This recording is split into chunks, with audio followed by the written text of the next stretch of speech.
الفضل بسم اللہ الرحمن الرحیم وبہ نستعین وهو خیر الناصرین ومعین الحمد للہ وکفی وسلام علی عبادہ الذین اصطفی.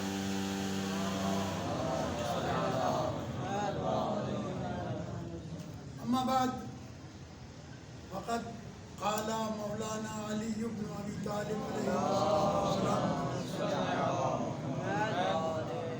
یا کمیل ان هذه القلوب اوعیۃ فخیرها اوعاها. سب آپ پڑھیں باوال.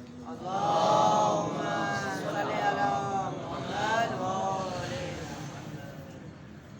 آپ مطالب لکھیے گا لیکن عربی عبارت نہ لکھیے گا، اس لیے کہ نہج البلاغہ کے کلمات اتصال تیسرے حصے میں موجود ہے. آپ اسے وہاں سے صحیح طریقے سے نقل کر سکتے ہیں. امیر المومنین علیہ السلام کوفے سے باہر کہیں جا رہے تھے. حضرت کمیل آپ کے ساتھ. مولا کائنات علی بن ابی طالب علیہ السلام ہمیشہ فرمایا کرتے تھے کہ میرے دل میں سینے میں علوم موجزن ہیں، کوئی مجھ سے وہ لینے والا نہیں. تو اس کا اظہار کبھی کبھی فرمایا کرتے تھے. حضرت کمیل کو رستے میں کھڑا کر کے سینے پہ ہاتھ رکھا اور کہنے لگے یا کمیل ان هذه القلوب اوعیۃ فخیرها اوعاها. اے کمیل یہ دل ایک ظرف ہے، ایک برتن ہے، اور بہترین بات یہ ہے کہ ان برتنوں کی حفاظت کی جائے، ان کی حفاظت کی جائے. اسی کو میں ایک لفظ میں ادا کروں کہ پیغمبر اکرم صلی اللہ علیہ وآلہ وسلم کی جو 4 ذمہ داریاں بتائی گئی ہیں، یتلو علیہم آیاتہ کے ساتھ ویزکیہم، تزکیہ نفس. کیونکہ جب تک تزکیہ نفس نہیں ہوگا اس وقت تک علم فائدہ نہیں پہنچائے گا. جیسا کہ آپ کسی برتن میں دودھ لے لیں، اگر برتن صاف نہیں ہوگا تو دودھ اس میں خراب ہو جائے گا. اس لیے جس برتن میں دودھ لیا جاتا ہے پہلے اسے صاف کیا جاتا ہے. کھانے کی کوئی بھی چیز کسی برتن میں لی جائے، برتن صاف اور پاک نہ ہو تو وہ چیز بھی خراب ہو جاتی ہے جو اس میں چلی جاتی ہے. اسی طریقے سے اگر کسی کے نفس میں نجاست ہوگی، اگر وہاں علم جائے گا تو وہ علم بھی وہاں پر نقصان کرے گا. وہ چاہے 50 سال پڑھے یا 40 سال پڑھے، قرآن مجید پکار کے کہے گا کمثل الحمار یحمل اسفارا، یہ گدھا ہے جس کے اوپر کتابوں کا بوجھ لدا ہوا ہے. یہ نفس کو پاک کرنا. امیر المومنین فرماتے ہیں یا کمیل یہ دل برتن ہیں، ان کو پاک رکھنا یہ ذمہ داری ہے تمہاری. ان کو صاف رکھو. فخیرها، خیر اسی کے اندر ہے کہ تم اس کو پاک رکھو، صاف رکھو. اس کے بعد مولا فرماتے ہیں الناس ثلاثۃ، انسانوں کی 3 قسمیں ہیں. فعالم ربانی ومتعلم علی سبیل النجات وحمد رعاع اتباع کل نائب. یہ 3 قسم بتائیے. میں اس موقع پر آپ کی خدمت میں عرض کروں، آپ طالب علم ہیں، خداوند کریم آپ کی توفیقات خیر میں اضافہ فرمائے کہ دنیا والوں نے بھی تقسیم کی ہے دنیا کی، لیکن وہ مالی اعتبار سے طبقے بنائے ہیں. پہلا طبقہ تو بہت زیادہ مالدار ہے، درمیانی طبقہ جو کم مالدار ہے، اور تیسرا طبقہ فقیروں کا جو بالکل ہینڈ ٹو ماؤتھ کھانے پینے کے لیے ہے یا نہیں ہے. یہ 3 طبقے ہیں جس کو انگلش میں ہمارے کہتے ہیں ہائر کلاس، مڈل کلاس اور لوئر کلاس. امیر المومنین علیہ السلام نے جو تقسیم کی ہے انسان کی، کہ انسان کی 3 قسمیں. پہلی قسم یہ کہ عالم ربانی ہوگا. اچھا، عالم کا لفظ تنہا استعمال نہیں کیا مولا نے، عالم کو ربانی کے ساتھ استعمال کیا. اب یہ ربانی کی کیا تعریفیں ہیں انشاءاللہ آپ کے پاس کتابیں ہیں، علماء ہیں، وضاحت کریں گے. میں عالم ربانی کی 2 لفظوں میں آپ کے سامنے جلد سے جلد تعریف کرتا ہوں. عالم ربانی کے لیے پیغمبر اکرم صلی اللہ علیہ وآلہ وسلم کی حدیث ہے کہ آپ نے فرمایا فَمَن يَعْمَلْ عَلَىٰ عِلْمِهِ فَهُوَ بِعَالِمٍ. جو اپنے علم پر عمل کرتا ہے وہ عالم ہے. فَمَن لَمْ يَعْمَلْ عَلَىٰ عِلْمِهِ فَهُوَ لَيْسَ بِعَالِمٍ. اور جو اپنے علم پر عمل نہیں کرتا وہ عالم نہیں ہے. چاہے کتنا ہی بڑا عالم کیوں نہ ہو. لہٰذا یہ دو باتیں یاد رکھیں. عالم ربانی وہ ہے جو اپنے علم پر عمل کرتا ہے، یہ عالم ربانی ہے. اس کو دوسرے لفظوں میں سرکار سے پوچھا گیا عالم ربانی کی تعریف، تو معصوم نے ارشاد فرمایا کہ جب کسی عالم کو کسی مالدار کے دروازے پر دیکھو تو سمجھو یہ علماء سو میں سے ہے، اور جب بادشاہوں کو عالم کے دروازے پر دیکھو مالداروں کو تو سمجھو یہ علماء ربانیین میں سے ہے. لہذا یہ ایک تقسیم کی گئی ہے عالم ربانی کی، اور اس کی بہت ساری قسمیں بیان کی گئی ہیں. اس میں مولا کائنات علی بن ابی طالب علیہ السلام کے بڑے فرامین ہیں جو اس مختصر سے وقت میں تو بہت زیادہ میں بیان نہیں کر سکتا، بس صرف اتنی بات کرتا ہوں کہ مولا نے فرمایا کہ جس کا علم اس کی عقل سے بڑھ جائے وبال بن جاتا ہے، اور جس کے پاس علم ہو اور عقل نہ ہو تو وہ علم باعث فساد بن جاتا ہے. لہذا علم کو عقل کے ساتھ میچ کرنا چاہیے، برابر رکھنا چاہیے. عالم ربانی عالم باعمل، وہ عالم کہ جو عالم روحانی ہو، عالم ربانی ہو. دوسرے قسم بتائی وہ متعلم علی سبیل النجات، وہ ہمارے اور آپ کے لیے ہے. فرمایا وہ طالب علم جو نجات کے راستے پر قائم رہتے ہوئے طلب علم کر رہا ہے. اگر علم حاصل کر رہا ہے لیکن نجات کے راستے پہ نہیں ہے تو وہ علم حاصل کرنا اس کے لیے فائدہ مند نہیں ہے. اب میں اس کی مثال دیتا ہوں. آج کل تو ہمارے مدارس میں یہ کتابیں کورس کے اعتبار سے تو نہیں پڑھائی جاتی، ہمارے زمانے میں پڑھائی جاتی تھی. ابن کعبہ بھی گواہی دیں گے اور مولانا بھی گواہی دیں گے. کتاب کا نام آداب المتعلمین، اور ایک کتاب کا نام کبریت احمد. یہ اس قسم کی کتابیں پڑھائی جاتی تھیں طلباء کو ابتدا میں. یہ جو کتاب آداب المتعلمین ہے، اس کے اندر ایک چیپٹر ہے، ایک باب ہے چھوٹا سا، کہ طالب علم جب علم حاصل کرنے کے لیے جاتا ہے مدرسے تو اس کی ممکنہ 3 نیتیں ہو سکتی ہیں. یا تو اس لیے گیا ہے علم حاصل کر کے دولت کماؤں گا، مال کماؤں گا، پیسے آئیں گے. دوسرا طالب علم وہ ہے کہ جو اس نیت سے گیا ہے کہ علم حاصل کر کے تبلیغ کروں گا. اور تیسری نیت یہ ہے کہ میں علم حاصل کر کے اپنی اصلاح کروں گا. لکھا ہے علماء نے کہ پہلی دونوں نیتیں باطل ہیں. نہ یہ نیت کر کے پڑھو کہ میں دولت کماؤں گا، نہ یہ نیت کر کے پڑھو کہ میں تبلیغ کروں گا. فقط ایک نیت ہونی چاہیے، اور وہ یہ کہ میں علم حاصل کر کے قرآن و حدیث اور تعلیمات اہل بیت علیہ السلام سے خود پر عمل کروں گا. اور یہی معصوم نے فرمایا جب امام جعفر صادق علیہ السلام سے کسی نے پوچھا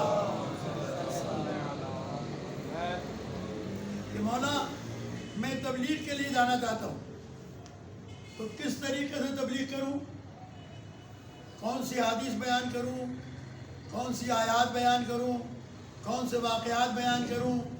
تو امام نے فرمایا کونوا دعاة الناس الی اللہ بغیر السنتکم، اللہ کی طرف بلانے والے بنو مگر زبان سے نہیں.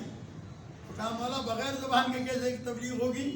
بولنا تو پڑے گا. امام نے فرمایا تمہارا کردار ایسا ہونا چاہیے کہ لوگ دیکھ کر کہیں کہ یہ آل محمد کے چاہنے والا ہے، اہل بیت علیہ السلام کا ماننے والا ہے. لہذا طالب علم جب تک اس جگہ پر رہ کر، اور پھر ایک چیز میں آپ کی خدمت میں عرض کروں، یہ مدرسہ مسئول پرنسپل آپ کے مولانا غلام قمبر کراتی دامت برکاتہ، مولانا استاد العلماء ہمارے مولانا غلام شبیر صاحب قبلہ، دیگر علماء کرام بھی یہاں پر موجود ہیں. لیکن آپ یہاں پر مہمان ہیں امام زمان رضی اللہ تعالیٰ فرج و شریف. یہ بیٹھک ہے امام زمان رضی اللہ تعالیٰ فرج و شریف کی. شریف مہمان کا فریضہ ہے کہ وہ میزبان کی عزت و توقیر کا خیال رکھے.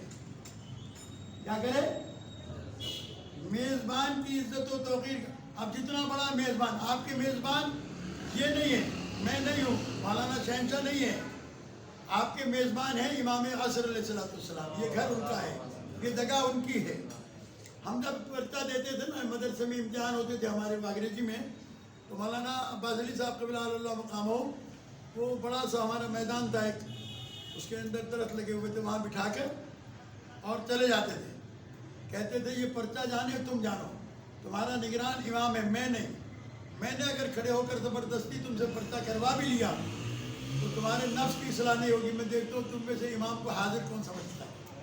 جو اپنے زمانے کے امام کو حاضر سمجھتا ہے وہ پھر نہ دائیں دیکھے گا، نہ بائیں دیکھے گا، نہ نقل کرے گا، نہ کاپی کرے گا، نہ ٹائم ضائع کرے گا۔ آپ جتنا وقت یہاں پر ہے، ایک ایک لقمہ کے آپ مسئول ہیں، کھانا کھاتے ہیں امام کا، اگر آپ نے اس کا حق ادا کیا تو اس کا کوئی حساب نہیں ہے، لیکن اگر یہ کھا کے اس کا حق ادا نہیں کیا تو ایک ایک لقمے کا حساب دینا پڑے گا۔ اس لیے کہ جو حق ادا کرتا ہے وہ درست ہے، جو حق ادا نہیں کرتا اس سے حساب کتاب لیا جائے گا۔ لہذا یہ تین باتیں میں نے آپ کے سامنے عرض کی، عالم ربانی، متعلم علی سبیل النجات۔ تیسری جو مولانا نے فرمائی محمد الرعاون اتباع کل نائب، تیسرا عوام الناس کا وہ بس ترین گروہ ہے جو ہر آواز کے پیچھے دوڑتا ہے۔ ہمارے یہاں ہم سندھی میں کہتے ہیں نا، ڈالو سوڑوں تو پڑھے، سوڑوں تو پڑھے تو پر چھاتوں پڑھے، اس میں مغز کتنا ہے؟ جس جگہ پر آپ کا دل کھینچ کر لے جائے، عقل کے بغیر خواہش لے جائے، سمجھو کہ وہاں سے آپ کو ہدایت ملنے والی نہیں ہے۔ ہدایت وہاں سے ملے گی جہاں آپ کا دل تو چاہتا ہو کہ جائیں، لیکن خواہش کہتی ہو کہ یار آدھا گھنٹہ جائیں گے، انہوں نے یہ پڑھنا ہے، نیند آئے گی، اتنا بہت اچھا نہیں پڑھتے۔ اچھے اور برے کا معیار ہماری خواہش اور ہمارے جذبات ہیں۔ مسئلہ میں عرض کیا کرتا ہوں اور اس کو آپ اپنے ذہن میں محفوظ کریں کہ جیسے انسان کسی بیماری یا تکلیف کو جانچنے کے لیے لیبارٹری جاتا ہے، وہ خون لیتے ہیں، تھوک لیتے ہیں، پوٹی لیتے ہیں، پیشاب لیتے ہیں، خون لیتے ہیں، تاکہ لیبارٹری سے یہ چیک کریں کہ آپ کو تکلیف کیا ہے۔ اسی طریقے سے میری ذاتی طور کے اوپر جو ریسرچ ہے یا معلومات ہے، میں کہا کرتا ہوں کہ جسے اپنے ایمان کا امتحان لینا ہو وہ نہج البلاغہ اٹھا کے دیکھے، اگر نہج البلاغہ پڑھنے میں دل لگتا ہے تو علی والا ہے، اور اگر علی کی باتیں سننے میں مزہ نہیں آتا تو پھر یہ نام کا علی والا ہے، کام کا علی والا نہیں۔ چلو بڑے بابا بولو محمد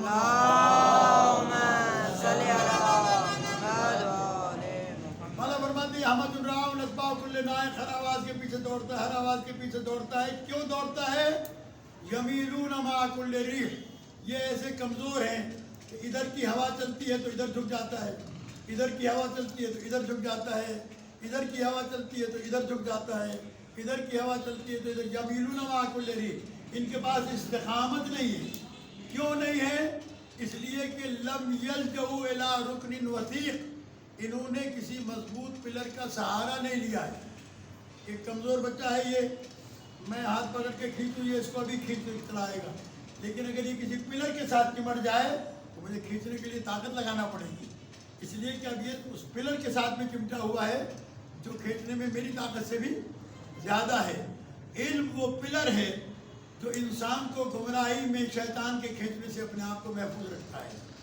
وَلَمْ يَسْتَضِيعُوا بِنُورِ الْعِلْمِ، یہ ہر ہوا کے دھوکے کے ساتھ اس لیے ہل رہے ہیں کہ انہوں نے استضیاء نور علم، نور علم سے استفادہ ہی نہیں کیا ہے، روشنی ہی نہیں لی ہے۔ روشنی اگر لے لیتے تو پھر کبھی بھی یہ نہیں جاتے۔ اب عالم دو قسم کے ہوتے ہیں، ایک وہ جو صرف عالم ہوتے ہیں اور ایک علم وہ ہوتے ہیں جو عارف ہوتے ہیں۔ میں یہ خطبہ تو بہت لمبا ہے، میں آپ کو میں نے بتا دیا کہ کلمات قصار میں اسے پڑھیے گا، اور نے وہاں بہت سارے فائدے بتائے کہ العلم خیر من المال، علم مال سے بہتر ہے، العلم تحفظک وانت العلم تحرسک وانت تحرس المال، علم تیری حفاظت کرے گا، مال کی حفاظت تجھے کرنا پڑے گی۔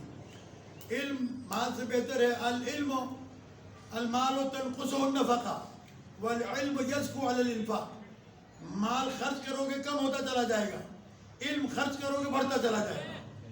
لہذا جو علم آپ کے پاس آ جائے اسے بیان کرو، دوستوں میں، عزیزوں میں، محافل میں، گیدرنگ میں بیان کرو. جیسے جیسے بیان کرتے رہو گے اس میں اضافہ ہوتا رہے گا. اور پھر مولانا نے فرمایا وَصَنِيعُ الْمَالِ يَزُولُ بِزَوَالِهِ، مال کے ذریعے سے جو عزت بنائی جاتی ہے وہ جب مال جاتا ہے تو عزت بھی ساتھ ساتھ چلی جاتی ہے، وہ باقی نہیں رہتی ہے. لیکن علم سے بنائی ہوئی عزت، نہ علم کہیں جاتا ہے نہ انسان کی عزت کہیں جاتی ہے. اب آخری 2-3 جملے سن لیجیے، میں نے بیچ میں سے 2-3 آپ ساری چیزیں چھوڑ دی ہیں، پھر آپ دیکھیے گا خود. مولانا فرماتے ہیں معرفت العلم دین یدان بہ، یہ اہم ترین بات ہے اس خطبے کی. معرفت العلم دین یدان بہ، علم کی معرفت یعنی علم کیوں حاصل کیا گیا ہے یہ دین ہے، اور اسی کے ذریعے سے انسان دینداری حاصل کرتا ہے، دین پر عمل پیرا ہوتا ہے. دین کی معرفت، علم کی معرفت العلم دین، مولا فرماتے ہیں علم کی معرفت دین ہے.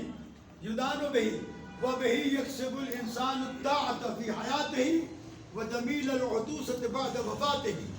یہ ایسی نعمت ہے پروردگار عالم کی کہ اگر حصول علم کی معرفت آ جائے تو انسان اپنی زندگی میں لوگوں سے اپنی اطاعت کراتا ہے، اور مرنے کے بعد میں پھر لوگ اس کے اچھے لفظوں سے یاد کرتے ہیں. جیسا کہ ابھی قبلہ نے بیان کیا، مولانا غلام مہدی صاحب قبلہ اللہ مقامہ، مولانا عباس علی صاحب قبلہ اللہ مقامہ، مولانا سید عارف حسین شہید اللہ مقامہ، مولانا محمد قاسم اللہ مقامہ. یہ ہمارے زندہ علماء میں مولانا ثابت علی نجفی صاحب دامت برکاتہ، مولانا محمد باقر نجفی دامت برکاتہ. یہ وہ لوگ ہیں کہ جو ہمارے لیے اسوہ ہیں، سیرت پر عمل کرنے والے لوگ ہیں، جنہوں نے دنیا کی زحمتیں اٹھائیں لیکن آل محمد کا رستہ نہیں چھوڑا. تو معرفت العلم، علم کو پہچانے کیوں حاصل کیا ہے، اس کے معنی کیا ہیں، اس پر مجھے پہلے عمل کرنا ہے، بعد میں دوسروں کو عمل کروانا ہے. ٹھیک ہے. پھر اس کے بعد مولانا فرماتے ہیں العلم حاکم والمال محکوم علیہ، علم حاکم ہے اور مال اس کا محکوم ہے ہمیشہ. عالم پٹے ہوئے لباس میں بھی ہو، بوسیدہ لباس میں بھی ہو، غربت کے اندر گھرا ہوا بھی ہو تو قابل عزت ہے اور حاکم ہے.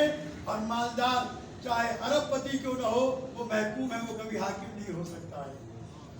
اس لیے کہ مال کو اللہ نے محکوم بنایا ہے، اور اسی کو امیر المومنین علیہ السلام کے ایک فرمان ہے، شعر ہے امام کا، جس میں امام نے ارشاد فرمایا کہ رضینا قسمت الجبار فینا. اس کو کئی حوالوں سے کتابوں میں لکھا گیا ہے، جیسے میں نے یاد کیا ہے وہ جہاں سے میں نے دیکھا تھا. رضیت و قسمت الجبار فینا، ہم اللہ کے جبار کی اس تقسیم پر راضی ہیں کہ لنا علم وللأعداء مال، اللہ نے ہم آل محمد کے لیے علم رکھا ہے اور ہمارے دشمنوں کے لیے مال رکھا ہے. مال جانے وہ جانے، علم جانے ہم جانے. ہم آل محمد علیہ السلام کے چاہنے والے صلوات بھیجیں محمد والے محمد.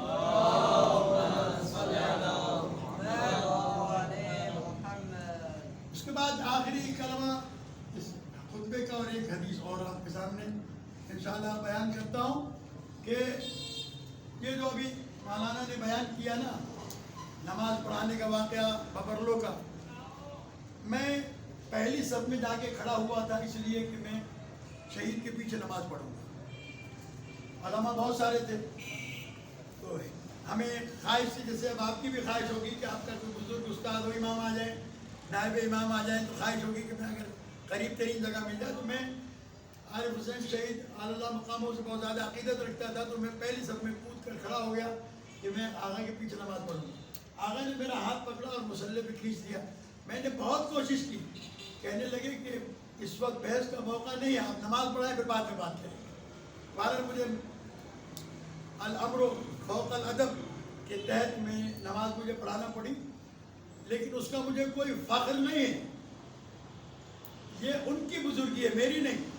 یہ ان کی بڑائی ہے جنہوں نے مجھے ایسے طالب علم کو اس قابل سمجھا کہ انہوں نے مجھے آگے کیا. یہ ان کی عظمت ہے، ان کی بڑائی ہے. تو میں جملہ عرض کر دوں اور بات کو تمام کر دوں کہ فرمایا کہ المال محکوم علیہ، مال محکوم علیہ، حلق خزان الاموال وهم احیاء باقون ما بقی الدہر، جو صرف مال جمع کرتے ہیں اور آخرت کو بھول جاتے ہیں، واجبات کو بھول جاتے ہیں، حرام کو بھول جاتے ہیں، ہر کام اپنی مرضی سے کرتے ہیں، ہلک خزان الاموال وهم احیاء، وہ زندہ ہونے کے باوجود مردہ ہے، والعلماء باقون ما بقی الدہر، اور عالم چاہے مر بھی جائے اس وقت تک زندہ رہیں گے جب تک یہ زمانہ باقی ہے، اعیانهم مفقودہ وامثالهم فی القلوب موجودہ، وہ آنکھوں